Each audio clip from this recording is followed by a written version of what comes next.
ദൈവനാമം അതിയായി മഹത്വപ്പെടുമാറാകട്ടെ. കർത്താവിൽ പ്രിയരെ, നിങ്ങൾക്കേവർക്കും ജീസസ് വോയിസ് മെസ്സേജ് എന്ന പ്രഭാത ദൈവവചന ധ്യാന ശുശ്രൂഷയുടെ പുതിയൊരു എപ്പിസോഡിലേക്ക് സ്നേഹത്തോടെ സ്വാഗതം. അല്പസമയ ധ്യാനത്തിന് ഒരു വചനം വായിച്ച് പ്രാർത്ഥനയോടെ 5 മിനിറ്റ് സമയം ദൈവവചനം ധ്യാനിക്കാം. അതിനായി തിരഞ്ഞെടുത്ത തിരുവചനം അപ്പോസ്തലനായ പൗലോസ് എബ്രായർക്ക് എഴുതിയ ലേഖനം അധ്യായം 11 വാക്യം 5. വിശ്വാസത്താൽ ഹാനോക്ക് മരണം കാണാതെ എടുക്കപ്പെട്ടു. ദൈവം അവനെ എടുത്തുകൊണ്ടതിനാൽ കാണാതെയായി. അവൻ ദൈവത്തെ പ്രസാദിപ്പിച്ചു എന്ന് അവൻ എടുക്കപ്പെട്ടതിന് മുമ്പേ സാക്ഷ്യം പ്രാപിച്ചു. കർത്താവിൽ പ്രിയരെ, നാം വായിച്ചു കേട്ട എബ്രായർ 11 അധ്യായം 5 വാക്യത്തിൽ ദൈവത്തെ പ്രസാദിപ്പിച്ച ഒരു വ്യക്തിക്ക് ഉദാഹരണമാണ് നാം കാണുന്നത്. ആരാണ് ദൈവത്തെ പ്രസാദിപ്പിച്ചത്? ഇവിടെ വളരെ വ്യക്തമായി പറയുന്നു, ഹാനോക്ക്. ഈ ഹാനോക്കിനെ കുറിച്ച് ഉൽപ്പത്തി പുസ്തകത്തിൽ നമുക്ക് കാണുവാനായിട്ട് സാധിക്കും. ഹാനോക്ക് ദൈവത്തോടു കൂടെ നടന്നുവെന്നും അവൻ ഏകദേശം 300 വർഷം ദൈവത്തെ പ്രസാദിപ്പിച്ചുകൊണ്ട് ദൈവത്തിൻ്റെ വഴിയിൽ നടന്നതിലൂടെ അവൻ ദൈവത്തെ പ്രസാദിപ്പിച്ചു എന്നാണ് അവിടെ നാം കാണുന്നത്.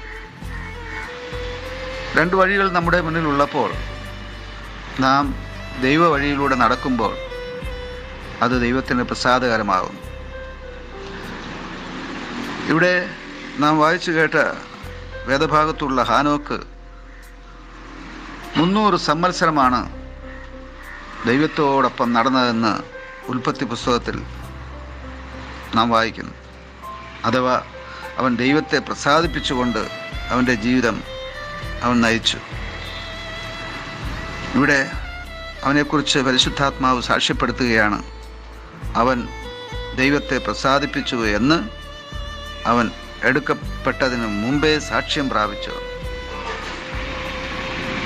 ഹാനോക്കിൻ്റെ ഇഹലോക ജീവിതം ദൈവത്തെ പ്രസാദിപ്പിക്കുന്നതായിരുന്നു. എങ്ങനെ? ഈ വാക്യത്തിൻ്റെ ആദ്യ ഭാഗത്ത് കാണുന്നു, വിശ്വാസത്താൽ. നാം ദൈവത്തെ പ്രസാദിപ്പിക്കുന്നത് എങ്ങനെയെന്ന ചോദ്യം ആരംഭിച്ചത് വിശ്വാസത്താൽ ദൈവത്തെ പ്രസാദിപ്പിക്കുന്ന ആ യേശുവിൻ്റെ ശിഷ്യന്മാരുടെ ചോദ്യത്തിനുള്ള യേശുവിൻ്റെ മറുപടിയോടെയായിരുന്നു. ഈ സന്ദേശം ഇന്ന് ഈ പരമ്പര അവസാനിപ്പിക്കുന്നതും വിശ്വാസത്താൽ ദൈവത്തെ പ്രസാദിപ്പിച്ച ഒരു വ്യക്തിയെ ധ്യാനിച്ചുകൊണ്ടാണ്. അതേ പ്രിയമുള്ളവരെ, വിശ്വാസത്താൽ ദൈവത്തെ പ്രസാദിപ്പിക്കുവാനായിട്ട് സാധിക്കും. അതുപോലെ തന്നെ നാം മനസ്സിലാക്കേണ്ടത്, അവിശ്വാസം ദൈവത്തെ പ്രസാദിപ്പിക്കുന്നില്ല.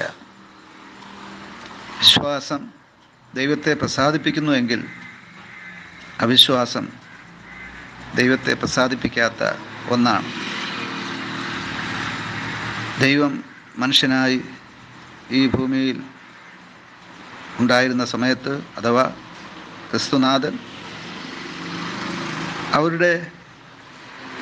തൻ്റെ പരസ്യ ശുശ്രൂഷകാലത്ത് ചിലരുടെ അവിശ്വാസ നിമിത്തം അവിടെ വീര്യപ്രവൃത്തികൾ ഒന്നും ചെയ്തില്ല എന്ന് നാം കാണുന്നു. വിശ്വാസം ദൈവത്തെ പ്രസാദിപ്പിക്കുമ്പോൾ അവിശ്വാസം ദൈവപ്രവൃത്തികളെ തടയുന്നു എന്നാണ് നാം കാണുന്നത്. അതിനാൽ തന്നെ എബ്രായർ 11:6 വിശ്വാസത്താൽ ദൈവത്തെ പ്രസാദിപ്പിക്കുന്നത് സംബന്ധിച്ച് ഇങ്ങനെ എഴുതിയിരിക്കുന്നു, ദൈവത്തിൻ്റെ അടുക്കൽ വരുന്നവൻ ദൈവമുണ്ടെന്നും തന്നെ അന്വേഷിക്കുന്നവർക്ക് പ്രതിഫലം കൊടുക്കുന്നുവെന്നും വിശ്വസിക്കേണ്ടതല്ലോ. വിശ്വാസം കൂടാതെ ദൈവത്തെ പ്രസാദിപ്പാൻ കഴിയുന്നതല്ല എന്ന്. അതെ, വിശ്വാസത്താൽ അല്ലാതെ അഥവാ വിശ്വാസം കൂടാതെ ദൈവത്തെ പ്രസാദിപ്പിക്കാൻ കഴിയുന്നതല്ല എന്ന് പറഞ്ഞുകൊണ്ടാണ് എബ്രായർ 11:6 ആരംഭിക്കുന്നത്. അതേ പ്രിയമുള്ളവരെ, ദൈവത്തെ പ്രസാദിപ്പിക്കുവാൻ നമുക്ക് കഴിയും. എങ്ങനെ? വിശ്വാസത്താൽ. ആമേൻ, ആമേൻ. വിശ്വാസത്തിൽ എന്നും മുന്നേറും ഞാൻ, വിശ്വാസത്താൽ എല്ലാം ചെയ്തിടും ഞാൻ. വിശ്വാസത്തിൽ എന്നും മുന്നേറും ഞാൻ, വിശ്വാസത്താൽ എല്ലാം ചെയ്തിടും ഞാൻ. ഒന്നും അസാധ്യമായില്ലെന്റെ മുമ്പിൽ ഇനി ജയം എനിക്കുണ്ട്.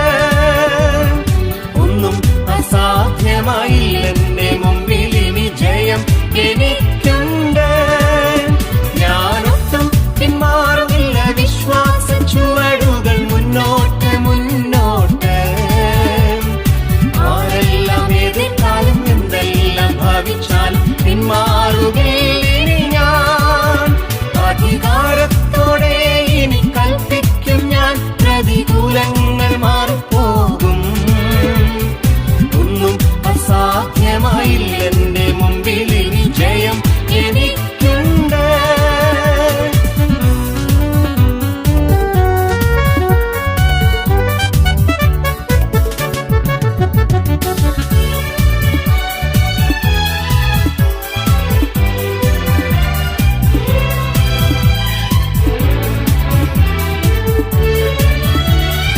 അനർത്ഥമുണ്ടെന്നു ഞാൻ ഭയപ്പെടില്ല, തോൽവി വരുമെന്നും ഞാൻ ഭയപ്പെടില്ല.